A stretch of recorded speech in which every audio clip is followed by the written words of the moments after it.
Putting in progress, just like that. Another mindfulness meditation half hour on Monday. This is the um, May 13th episode or edition or whatever. My name is Casey. Great to see you as always. Last week, I spent a lot of time talking about emotions and how they exist, or it may help to think of emotions existing, not on a timeline, but rather a circle, and how that can be a good way to conceptualize why we experience similar emotions again and again and again. Although sometimes we experience them in vastly different ways. There's a whole range of emotions and a whole range of ways that we can experience emotions. And last week I was speaking about various thoughts that were coming up, and sometimes the thoughts were charged with a very strong feeling of anger. Other times the thoughts would come around again and there would be no anger attached to it. And I was perplexed and kind of fascinated by recognizing mindfully that I was experiencing the same thought, or I was thinking the same thought, rather, but the experience itself was different. And sometimes the thought would come around again, and there would be anger there again. And I think, well, where does the anger go? Why is it here sometimes and not here other times?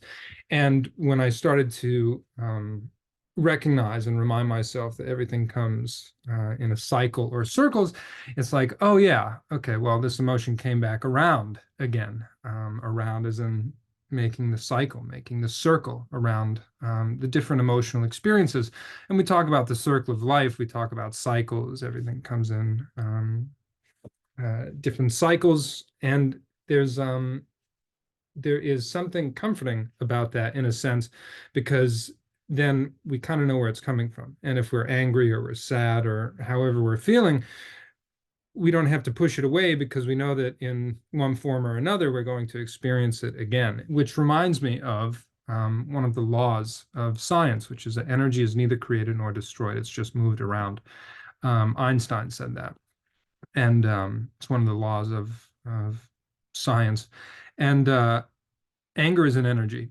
Sadness is an energy. Mindfulness is an energy. Our emotions are all different types of energies. We could say that they're uh, operating at different vibrations, which everything in the world is. Alan Watts said that the universe can be regarded as a musical phenomenon.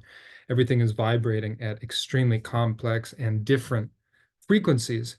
And he says that's what it's all about. And I love that, the universe being a musical phenomenon due to the myriad, infinite different levels of vibrations that encompass everything. And again, that's just science. Of course, it sounds very poetic and it's very beautiful as well, but that's science. And uh, the idea of energy neither being created nor destroyed, just getting moved around, well, that helps to conceptualize that circle again. Because if we're feeling angry sometimes at a thought or a situation, and then through a mindfulness practice, we realize that we're thinking of that same thought, or we find ourselves in a similar, the same situation, but we're no longer angry, we can think, well, why is that? Well, if anger is an energy, energy is neither created nor destroyed. Sometimes that feeling of anger is there. Sometimes that energy is stronger. Sometimes that energy it appears to be non-existent. And in the four establishments of mindfulness, the Buddha talks about that. He says, you can be mindful of having a feeling, and you can be mindful of not having a feeling. I realize in this moment, breathing in, I'm experiencing anger. Breathing out, I am angry. Breathing in, I don't feel anger. And breathing out, I'm not angry right now. And noticing the presence of, or the absence of, any and every emotion is mindfulness. And that in and of itself is an energy. And to stick with anger for a moment, if you are angry but you're mindful about it, anger is not the only energy there. Anger is a very strong energy, but if you are mindful, mindfulness is an energy as well.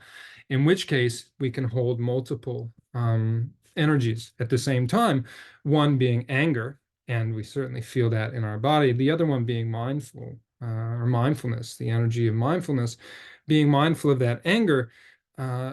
creates space in which we can hold that anger and allow ourselves to experience it in a way that serves us, and we don't have to act on the anger, or we act on the anger, but more so in what in Chinese philosophy or Taoism is called Wu Wei, which translates to the action of no action or the doing of not doing. Um, Seemingly paradoxical, but that's what happens when we sit down and allow ourselves to feel angry, but not acted out in ways that we may have done in the past. Because we are growing that energy of mindfulness, we create a safe space for us to experience whatever we're experiencing. And the word emotion, I've pointed out a long, long time ago that it was just recently that I realized that motion was a huge component of that word. Motion, everything's moving around. Oftentimes, an emotion feels like it's stuck inside of you. It feels permanent. It feels fixed or stuck inside of you, like it's not going anywhere.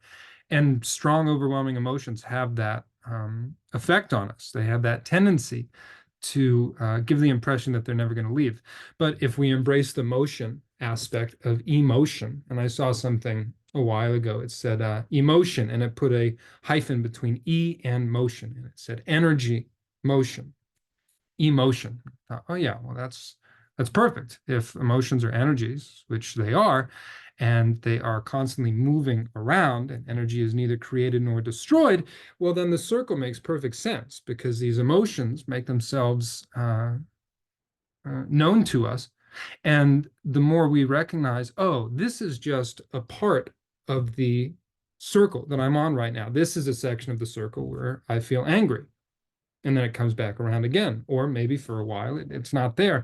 But when we realize everything is on a circle, and energy is neither created nor destroyed, and emotions are energy in motion, that allows us to not fight how we're feeling, because we know that it's going to come and go, and it will probably be back. So why fight it? Insanity, the definition, doing the same thing over and over again, expecting different results. Many of us fight our emotions, and when they're gone, either we don't even realize it because we're not mindful of that process, the impermanence of an emotion. Either we don't even pay attention when the emotion leaves, or we think, oh, thank God that emotion's gone. I hope it never comes back. Well, energy is neither created nor destroyed. Everything is on a circle, right? And so if we go around with the expectation that we'll never feel a particular emotion again, we're already setting ourselves up for an experience of suffering, fighting what is. And we don't have to fight any of these emotions. The more mindful we are, the more space we have to allow these emotions to come and go, these energies in motion, neither created nor destroyed. It just gets moved around. But we can certainly familiarize ourselves with the different vibrations or the different um, uh, frequencies of energy with these emotions. Young Pueblo is talking about the aspect of embracing not only the idea of impermanence, but the practice of impermanence, being one with that experience. Because for many of us, the idea of impermanence alone is incredibly daunting. It's incredibly scary for many of us. The idea of everything constantly changing, nothing is fixed, we can't hold on to anything.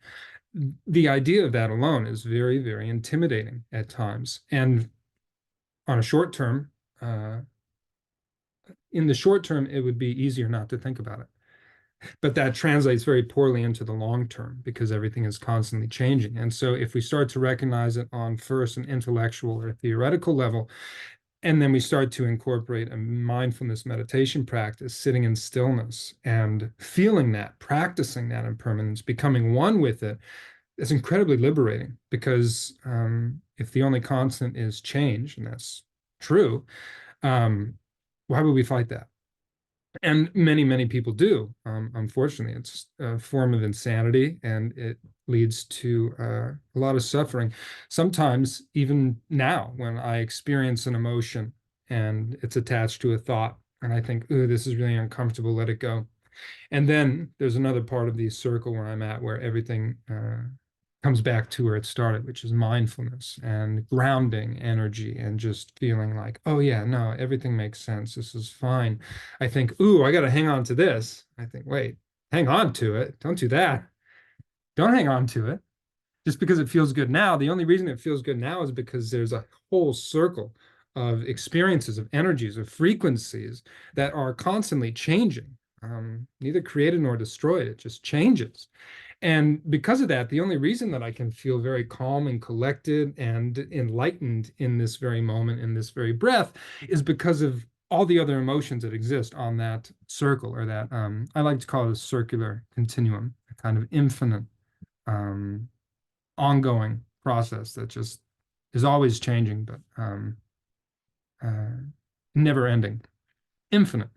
And so trying to hang on to an emotion, whether it's good or bad, although most of us don't have a tendency to try to hang on to bad emotions, or what we would term bad emotions. Um, when you notice you're holding on to something, that's mindfulness. That's the energy of mindfulness. And it's going to be very hard to let go of something if you don't realize that you're hanging on to it.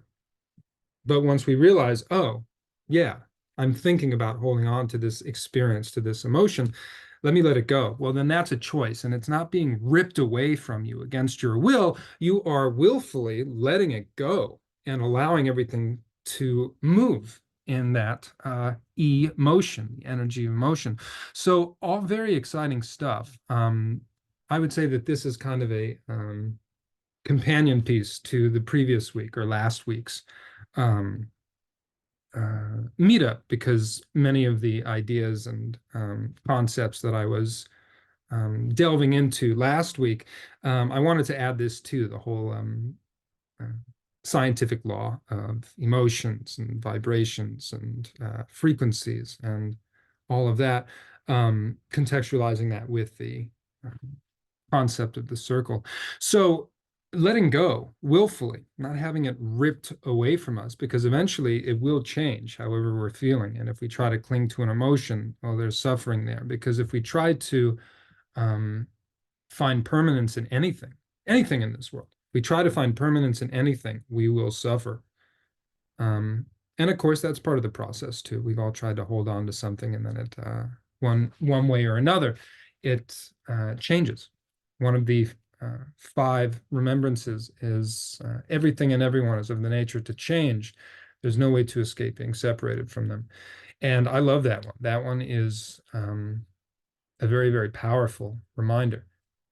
Uh, Not just how everything and everyone is of the nature to change, but our thoughts, our emotions, everything is constantly changing. It's impermanent, and we can fight it, oftentimes at an unconscious level, and we're suffering so deeply that we just think that that's reality. Or we can practice mindfulness. We can notice where we are on the circle. Where am I right now? Am I mad or am I not mad? The absence of emotions, the presence of emotions. And since energy is neither created nor destroyed, there can be all kinds of combinations, all kinds of blends of emotions. We think, ooh, I'm feeling sad and mad right now.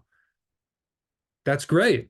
I mean, that's a different kind of energy here. I'm feeling sad and mad. Oh, there's happiness again. Just noticing where you are on that circle. That's mindfulness. And we're not grabbing onto anything. Or if we notice we're grabbing onto anything, that gives us the option to let go, to relinquish not just expectations, but relinquish the idea that anything is permanent, because nothing is. The only permanent is impermanence. And again, that seems like a paradox, but it's probably the the most logical thing that I can think of. The only permanence is impermanence. The only constant is change. And so, as we meditate today, I encourage you, notice where you're at on the circle, recognizing that emotions come and go, their energy, which is neither created nor destroyed. It's just moved around. And as such, every time an emotion comes up, we can really appreciate that experience and just notice where we're at on that circle. And when it comes around to a place of mindfulness, as it will, when it comes to a place where we feel balanced again, where we gain that emotional equilibrium once again, we might be able to take a breath of relief, but we don't need to hold on to it. And we can just be grateful to be a part of the process, right? To be a part of the experience of what it's like to be human, to be um, not just a witness, but an active participant to the ever evolving, constantly shifting landscape of thoughts, of feelings, of emotions, of sensations, of whatever the present moment is giving us. And that's liberation. All of a sudden, we're flowing with the currents of life, which is always changing. Um, there's a saying, you never step into the same river twice.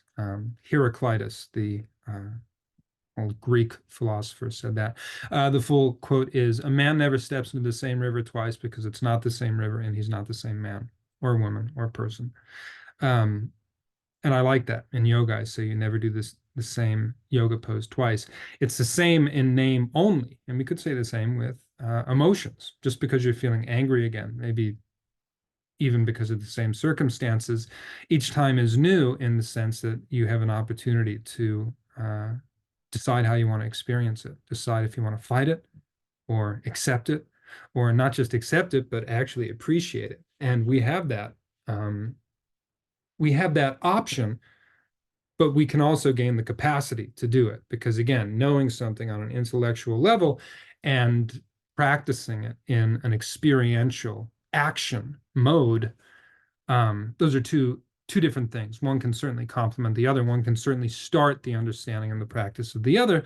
In a way, we need both, but they are very different.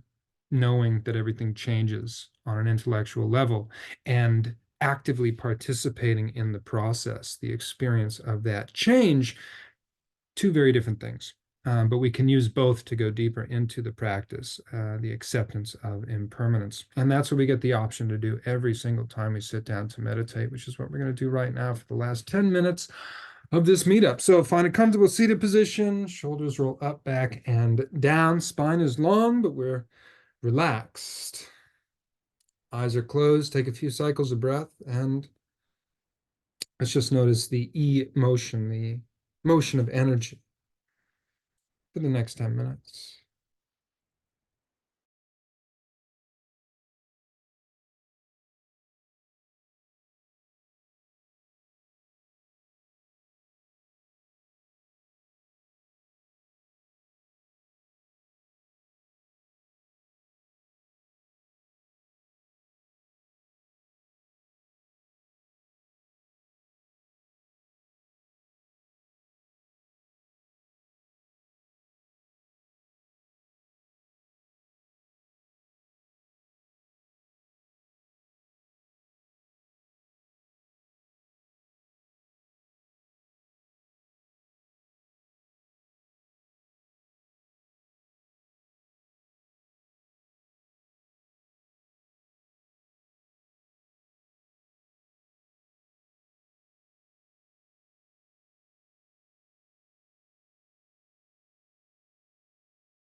Take a deep breath in.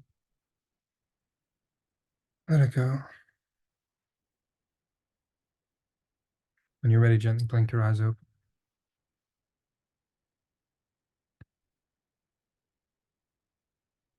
The concept of impermanence, along with the present moment, are one of the few constants that we can expect in this life.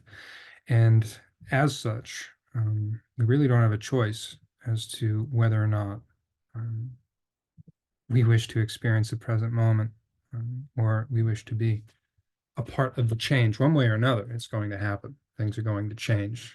It all happens in the present moment, but we have the option to fight it or accept it or appreciate it. And we can go in that order, from fighting to acceptance in stillness, studying and mindful stillness, and then embracing it, moving forward and appreciating it a little bit more actively, as our practice deepens. And I want to thank you for sharing your practice with me. As always, my name is Casey. Enjoy your week.